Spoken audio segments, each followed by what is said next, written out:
I'm actually really excited to be here. It's always my pleasure to get to come talk to groups like this and to talk a little bit about where the future is going, bearing in mind, again, quick, not too serious, and not too depressing.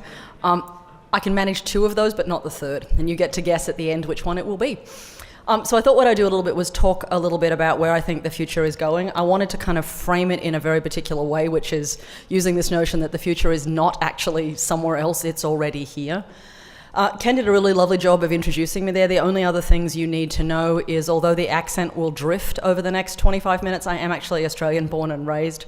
I was born in Sydney. I grew up in Melbourne, Canberra, Alice Springs and Darwin. If you're a Canberra person, you just need to know Turner Primary, Lyneham High School, Dixon College, and the Department of Local Government and Administrative Services. It's tragic. And then you can imagine why I might have run away to another country. And Ken is right, I did indeed do my PhD at Stanford in cultural anthropology. My background was Native American studies and feminist and queer theory. It is easy to imagine how I went from there to Intel. It does in fact involve a man in a bar who, in classic American fashion, asked me what I did, because that's apparently what American men ask you in bars. "What do you do?" he said to me, and I said, "I was an anthropologist." He said, "What's that?" I said, "I studied people." He said, "Why?" At this point, I probably should have twigged that he was an engineer. I said, "Because they seemed interesting." And he went, "What do you do with that?" And I said, "Ooh, well, I'm a tenure-track professor." Go me. And he went, "That's nice, couldn't you do more?" And I thought, yes, I could stop talking to you. And so I did, and I didn't really think anything more of it until he called me at my house the next day. And that's not a good look at multiple levels, particularly as I hadn't given him my phone number. And it turns out he had found my phone number by calling every anthropology department in the San Francisco Bay Area looking for a red-headed Australian. And Stanford's anthropology departmental secretary said, "Do you mean Genevieve, and would you like her home phone number?" Which was just all wrong at almost every level and caused me, upon answering the phone, to say to this man, "I'm not interested. I don't want to talk to you. I didn't give you my number. You seem weird. Please go away." And then he said the magic words that those of us who are in the higher education sector will recognize, which is that he promised me free food. He said, "I will buy you lunch." And I'm like, "Excellent, what do you want to talk about?"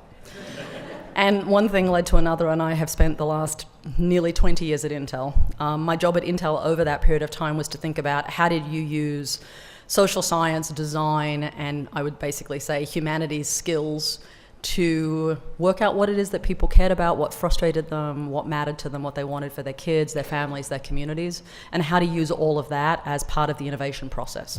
So it shouldn't just be about what can we do technically, it should be about what are the problems we want to solve and why, and let's make sure those are things that humans actually care about. So my job at Intel was really to put people back, or maybe just for the first time, into the story about how we made new technology. And that was a pretty good gig. Actually, it was a great gig.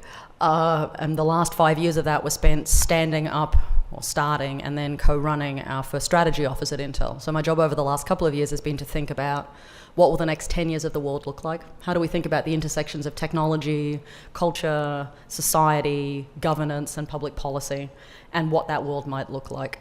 And it was against that backdrop where I started thinking about what that world would look like that Dean Huntington, Eleanor Huntington at the Australian National University, approached me and told me it was time to come home because she thought that people like me might be necessary in a college of engineering and computer science. And I said to her, "I'm an anthropologist," and she said, "You should come home anyway." And so between she and Brian Schmidt, they convinced me that I should come back to the Australian National University, where I have now been for a year doing something absolutely insane, which I'll tell you about later. But I thought I'd start with this quote. So I told you that the talk was titled, "The Future's Already Here." I stole that line from one of my very favorite science fiction writers, a man named William Gibson. Back in 2003, William Gibson was being interviewed by The Economist, and he was asked about the future. And it was quite clear in this interview that The Economist thought that the future was some other country that you would just land in, right? A little bit like that house you one day hope you'll move into where the stove is already cleaned and you don't have to clean it. We're all familiar with that, where it would be really nice where everything just functioned and worked. And he was like, the future's not like that. Right? The future's not a pristine country waiting for us to arrive. The thing about the future is it's actually already here. It's just unevenly distributed, which is a wonderful provocation, right? It suggests that actually there's bits of the future all around us. We just need to know how to look for them. And I've always thought about this quote, and I started thinking about it again quite recently, and I went, well, where the earth was I in 2003 when William was telling me that the future was already here, and was I in fact looking at it and I didn't notice? Because that'd be bad.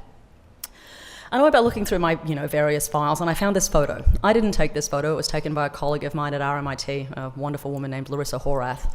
And she sent me this photo in 2003. This is a photo of a train platform in Tokyo. This is a photo that if I didn't tell you it was 2003, you might think it was now. This is a photo that looks like our present, not our past. And in 2003, it looked weird. Because I took this photo to the senior leadership team at my company. I went, hey, look, this is Tokyo. And they went, they're weird. I'm like, well, it's Japan. They're like, yep, they're weird. I'm like, no, it's a whole country. I'm like, it's just Docomo, who happened to be the phone carrier at the time, right? And they were a phone carrier that were experimenting with basically location-based services. So on this train platform in 2003, there was someone who was working out how to date someone who was near them, because the location-based service worked in that way. You could find people around you who were interesting. There was advertising being pushed to you about what shops were open near you. There were chat formations that were already going on. There was a way you could send visual icons between text messages. And if you'd asked any one of these young women to look at their phones and you'd cracked open the back inside the battery case, they were carrying around photos of their friends on stickers that were made in phone booths in these train stations.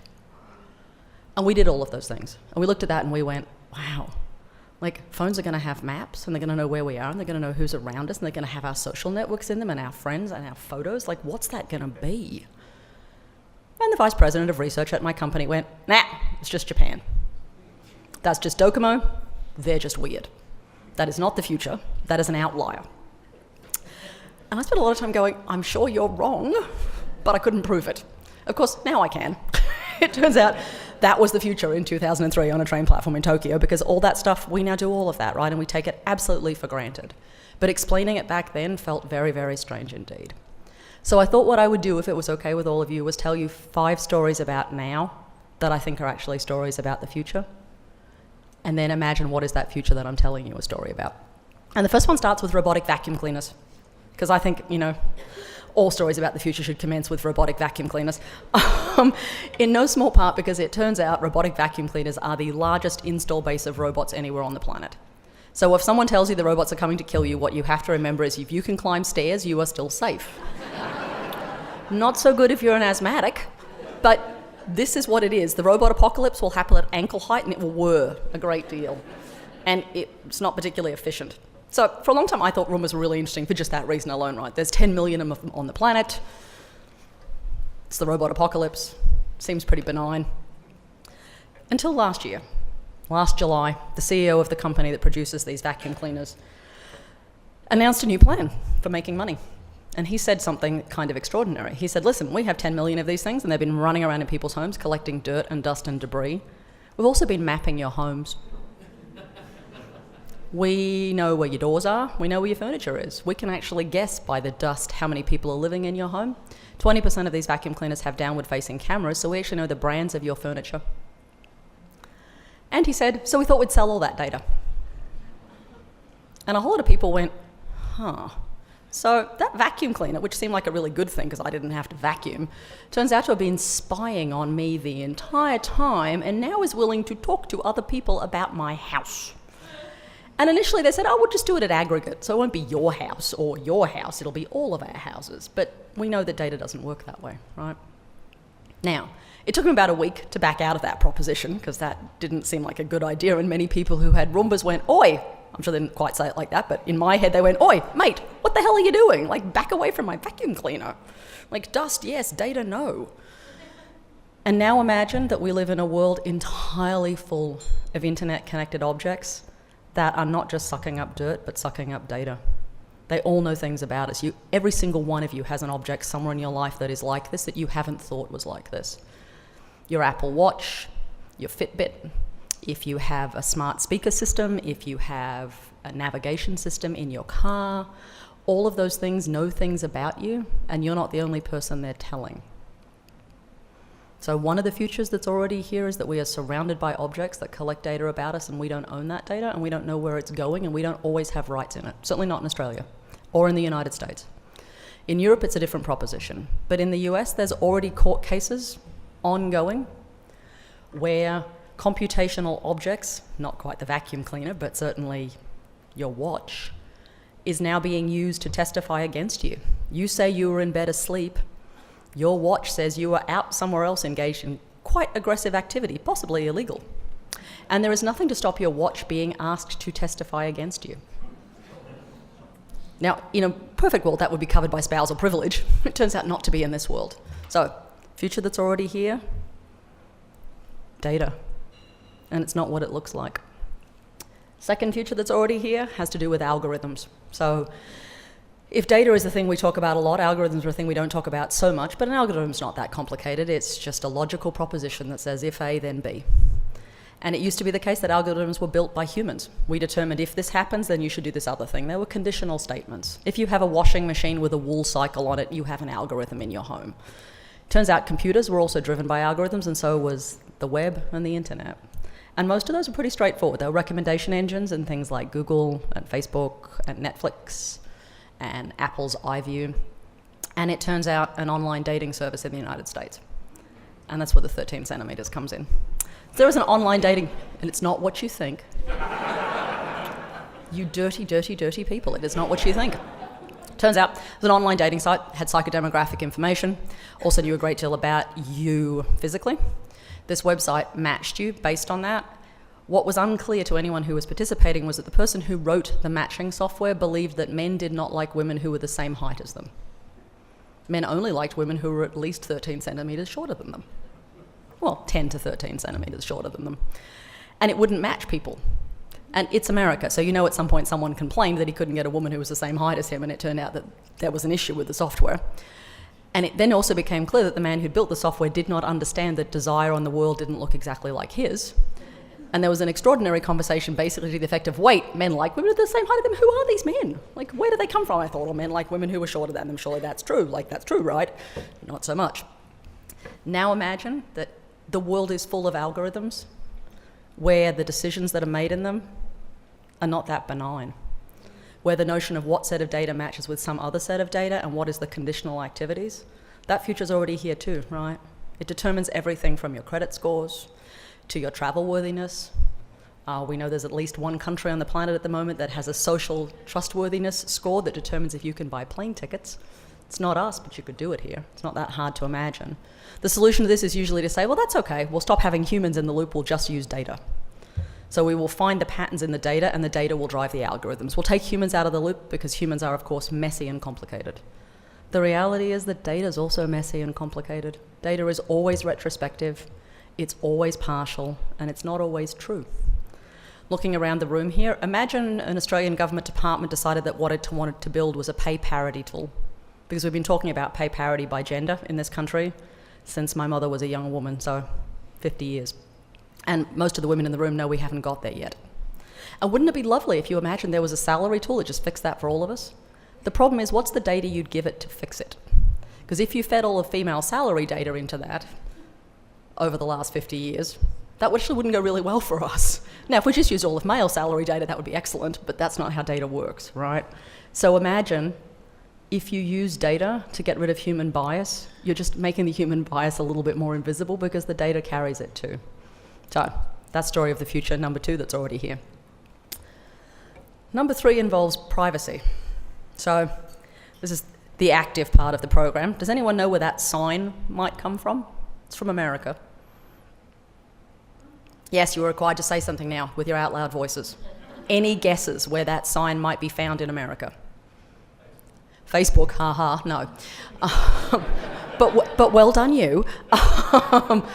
Other guesses? It's usually found in a public place. Not the underground. Oh, you think they have public transport? So sweet. No. They do in New York, that's true, and DC. And, maybe and Los Angeles. Not in Los Angeles airport, but also a good guess. Disneyland, library, no. Not a public toilet, no, interesting. What was the guess? The Pentagon. Wow, public toilets in the Pentagon, okay, good. No, it turns out this is usually on a garbage bin outside of a branch of chemists that sell drugs. Now, that tells you a number of things, right? One of the notions about privacy is that we're supposed to be our own curators of it, right? We should take care of our own privacy, because it turns out not everyone can. Now, what does it mean to think about how do you violate your own privacy, and what does privacy mean, right? You are quite right to ask the question about Facebook, but also about an entire tranche of other organizations and companies to whom we have given a great deal of data over protracted periods of time, and we need to think quite carefully about what were the implicit and explicit social and legal contracts that we engaged in when we did that, right? It's certainly the case that as humans we still care tremendously about our privacy. Mark Zuckerberg quite famously said about 7 years ago that the privacy genie was out of the bottle. I think what's been clear post-Snowden is that the privacy genie has crawled back into the bottle, is dragging her cork behind her, and secretly hopes someone will duct tape it shut. If you look at usage statistics, we actually know that millennials, Gen Z, and the cohort that are younger than that still are actually reimagining privacy practices quite aggressively and have moved off services that many of us use. The reality is, however, it's not just about privacy, right? It's about reputation. It's not about do they know how old you are or how much money you make or your education or what suburb you live in or that you went to Dixon College. It's what meaning gets written on top of that. It's not just about privacy, it's about reputation. And it can't just be that we are each the individual custodians of our privacy, because one of the things that's been made very clear in the last 2 weeks with Facebook is that much of the things that were known about us weren't disclosed by us but disclosed by our friends. So how we think about curating our own identities in a world where all those identities are linked, it's the future that's already here, part 3. Part 4 is, of course, back to the robot apocalypse, but not really. So here's the light story of this, and then there's a heavy story. So Amazon in Seattle has the biggest warehouse that I know of on the planet. It's a fulfillment warehouse. They serve all of the orders that come into Amazon. In that warehouse, they have a combination of humans and robotic objects that service those orders. You can actually order something off the web at Amazon and never have a human hand touch it. The order is delivered, a robot collects it, a robot packages it, a robot delivers it, and a robot ships it out. It can go without ever touching human hands. However, in order to make that happen, the factory actually had to be divided up into human spaces and robot spaces. And in order to make that work, the robots are programmed quite exquisitely about where they can go, and they get guided. They get guided by lines painted on the floors, yellow lines. Yellow lines on the walls, on the floors, yellow lines. The robots stay inside the yellow lines, and the humans are told not to get inside the yellow lines. Now, what do we know about robots and humans? Well, robotic objects tend to be incredibly good at following the rules they are given. So that means the robots in the Amazon fulfillment warehouse stay inside the yellow lines all the time. They go where the lines are. Now, what do we know about human beings? By contrast, we have a slightly less sympathetic relationship to rules. And that means that humans wander across the yellow lines, think they can get ahead of the robot, behind the robot, they could get there faster. Oh, it doesn't really apply to me. I can see the robot, I will move just fine. And you know what happens here. Nothing good. Now, flash forward to last week, and we know what happened here, right? This is in no small part the story of what happened tragically with Uber in Arizona. There was a car programmed to understand the road in a very particular way, and there was a pedestrian not behaving like a pedestrian and not crossing in the yellow lines, not behaving inside the rule book, and the clash between robotic objects and human objects turns out to be a messy one. And how we manage that intersection and how we think about a world where robots really do like rules and humans have a less sympathetic relationship to them is hard, because you can't engineer humans out of the system. We'll always be here. And thinking about how you manage that is one of the stories of the future that's also already here. And then the last one, because I promise not to depress you all too tremendously, because that is a depressing story, has to do with this. So this is a photo from the Globe in Stratford upon Avon, from the Royal Shakespeare Company, taken 18 months ago.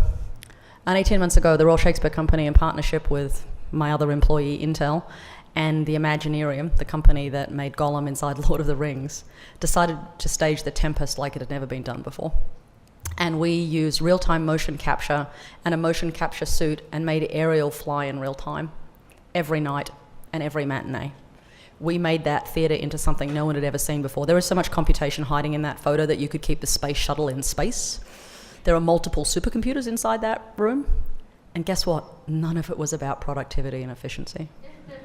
None of it was about doing things faster and better. All of it was in the service of making magic. of making beauty, of making art, of making something splendid, and of making something that was about wonder.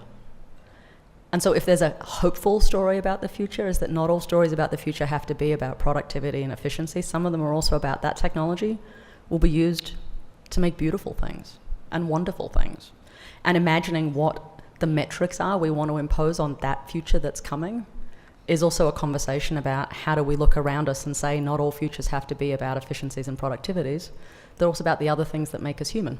Wonder, beauty, love, art, creativity. See? I told you I'd end optimistically. And with that, I'm going to stop and say thank you.